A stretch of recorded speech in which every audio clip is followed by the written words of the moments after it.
बात करने के लिए लॉगिन करें www.astrotak.com। हर रिश्ते के लिए, जीवन में कोई भी रिश्ता हो, पति पत्नी का हो, भाई बहन का हो, मित्र का हो, कोई भी रिश्ता हो, उसके लिए अलग अलग ग्रह जीवन में जिम्मेदार होते हैं। जैसे सूर्य जो होता है वो पिता के रिश्ते से संबंध रखता है। सूर्य का मतलब आपके पिता। चंद्रमा माता से संबंध रखता है, माता का ग्रह है। और मंगल आपके भाई बहन का ग्रह है। बुध जो है ये आपके ननिहाल का ग्रह है, आपके नाना नानी मामा मौसी इनको रिप्रेजेंट करता है। और जो बृहस्पति है ये आपके ददिहाल पक्ष का ग्रह है, आपके दादा दादी चाचा बुआ, ये जो पक्ष है वो बृहस्पति से डिसाइड होता है।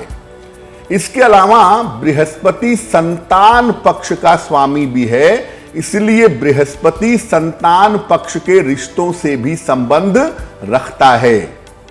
शुक्र जो है ये दांपत्य जीवन के रिश्तों का ग्रह है। पति पत्नी के आपसी रिश्ते कैसे होंगे, पति पत्नी की आपसी कंपैटिबिलिटी कैसे होगी, ये बात शुक्र बताएगा। और शनि अपने अधीन लोगों के साथ रिश्तों का स्वामी है। आप मालिक हैं, आपके सेवक हैं, आपके सहायक हैं, जो आपके अंडर में काम करते हैं लोग, उनके साथ रिश्तों का स्वामी शनि होता है। लेकिन इन सब के अलावा एक बात जान लीजिए, रिश्तों को बनाने में और निभाने में सबसे बड़ी भूमिका होती है चंद्रमा की और मंगल की। क्योंकि रिश्ते जो हम निभाते हैं वो अपने मानसिक स्थिति से निभाते हैं, अपने मन से निभाते हैं। हमारे मन को जो भाता है, हमारे मन को जो अच्छा लगता है, वो रिश्ते हम चलाते हैं, कंटिन्यू रखते हैं। तो जब बात मन की होती है तो बात होती है चंद्रमा की, क्योंकि रिश्ते मन से चलाए जाते हैं। और बात होती है मंगल की, क्योंकि मंगल रिश्तों को बनाता भी है और मंगल रिश्तों को बिगाड़ता भी है। जो रिश्तों का स्वामी ग्रह है ना, अगर वो कमजोर होगा तो आपके रिश्तों की जो कड़ी है वो कमजोर हो जाएगी। मान लिया आपका मंगल कमजोर है तो भाई बहन के साथ आपके रिश्ते निश्चित रूप से कमजोर होंगे। यानी जिस रिश्ते का स्वामी ग्रह कमजोर होगा, अगर वो रिश्ता है तो वो रिश्ता वीक हो जाएगा, कमजोर हो जाएगा। और अगर रिश्तों का स्वामी ग्रह खराब है तो रिश्तों में प्रॉब्लम्स बहुत ज्यादा पैदा होंगी।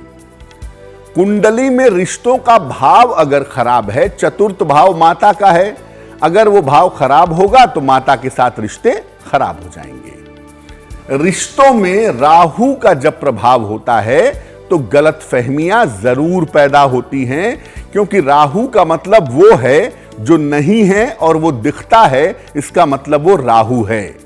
तो रिश्तों में राहु का अगर प्रभाव होगा तो भी रिश्तों में समस्या पैदा होगी। अगर कुंडली में अग्नि तत्व की मात्रा ज्यादा होगी तो रिश्तों में एग्रेशन पैदा होगा, अहंकार पैदा होगा, रिश्तों में बदजबानी पैदा होगी, जिस वजह से रिश्ते खराब होंगे। अगर कुंडली में चंद्रमा खराब हो गया तो आपका रिश्तों पर से भरोसा उठ जाएगा। आपको लगेगा कि मैं जो रिश्ते बनाता हूं या बनाती हूं वो लोग सिर्फ मेरा इस्तेमाल करते हैं। और अगर मंगल खराब हो गया तो आपके रिश्ते बनते रहेंगे, बिगड़ते रहेंगे, टूटते रहेंगे। हमेशा इस बात का ध्यान रखिए कि अगर कोई रिश्ता टूट रहा है तो उसके पीछे का एक तर्क यह होता है कि जिस रिश्ते का संस्कार जितने समय तक आपके जीवन में होता है वो व्यक्ति उतने समय तक ही आपके जीवन में रहता है। जिस व्यक्ति के साथ जितने समय का संबंध है वो व्यक्ति जीवन में उतने ही समय रहेगा। तो रिश्ते बचाने की कोशिश जरूर करनी चाहिए, लेकिन अगर नहीं बच रहा है तमाम प्रयास करने के बावजूद तो उसको छोड़कर आगे बढ़ जाने में ही बुद्धिमानी होती है। अगर पिता के साथ रिश्ते बेहतर नहीं हैं और उनको आप ठीक करना चाहते हैं तो नित्य प्रातः सूर्य भगवान को जल चढ़ाइए, डेली मॉर्निंग। साथ में अगर रविवार का उपवास रखें, रविवार का व्रत रखें, तो आपके संबंध पिता के साथ बेहतर होने शुरू हो जाएंगे। माता के साथ अगर अच्छे रिश्ते रखना चाहते हैं तो भगवान शिव की अधिक से अधिक पूजा करिए और सोमवार को शिव मंदिर में सफेद फूल और जल अर्पित करिए। ऐसा हर सोमवार को सुबह के समय में करिए, आपके रिश्ते माता के साथ बेहतर होने शुरू हो जाएंगे। भाई बहन के साथ अगर रिश्तों को बेहतर करना चाहते हैं तो हनुमान जी की उपासना करना बहुत अच्छा होगा। और मंगलवार को आपको गुड़ का दान भी करना चाहिए। किसी निर्धन व्यक्ति को या गाय को गुड़ खिला दीजिए। ऐसा हर मंगलवार को अगर आप करें तो आपका रिश्ता भाई बहन के साथ बेहतर होगा।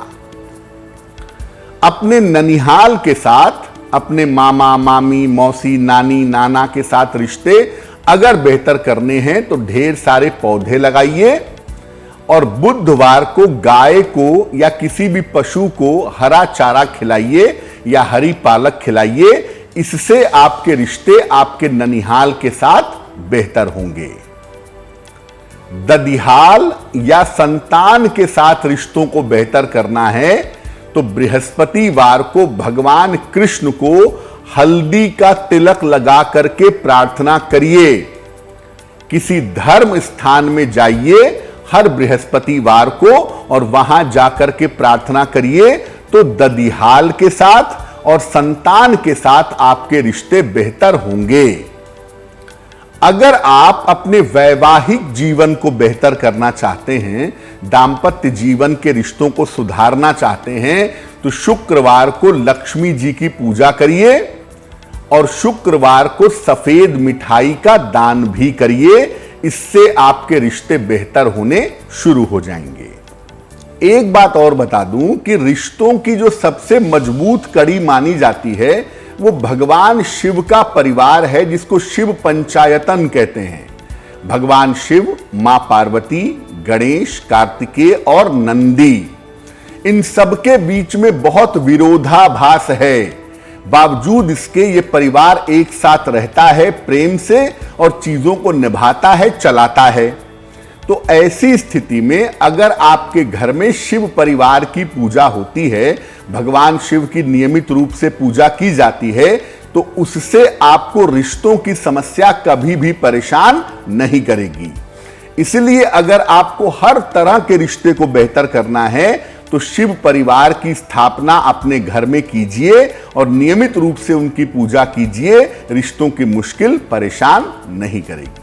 वास्तव में देखा जाए तो जो नजदीकी रिश्ते हैं, जो पारिवारिक रिश्ते हैं, उनकी तुलना में दोस्ती का रिश्ता, मित्रता का रिश्ता ज्यादा कीमती होता है।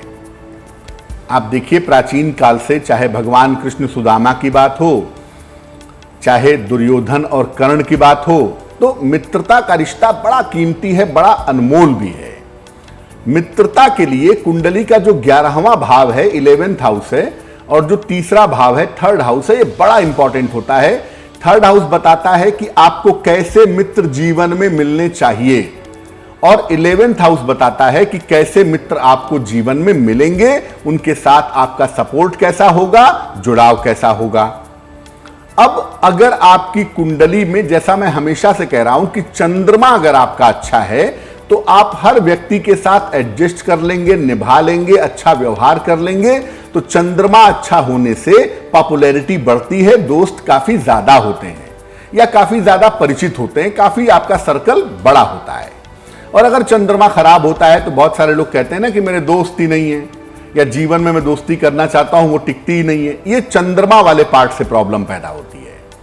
अब मान लिया कि आपकी बड़ी गहरी दोस्ती है किसी से, लड़के से है या लड़की से है, जिससे भी है, गहरी दोस्ती है और उसमें टूटन आ रही है, वो रिश्ता खराब हो रहा है या दोस्ती टूट गई है, आप लाख कोशिश कर रहे हैं बचाने की, नहीं बच पा रहा है, क्या करेंगे? मित्रता के लिए भगवान कृष्ण से ज्यादा उपयुक्त पूजा किसी की नहीं होती है।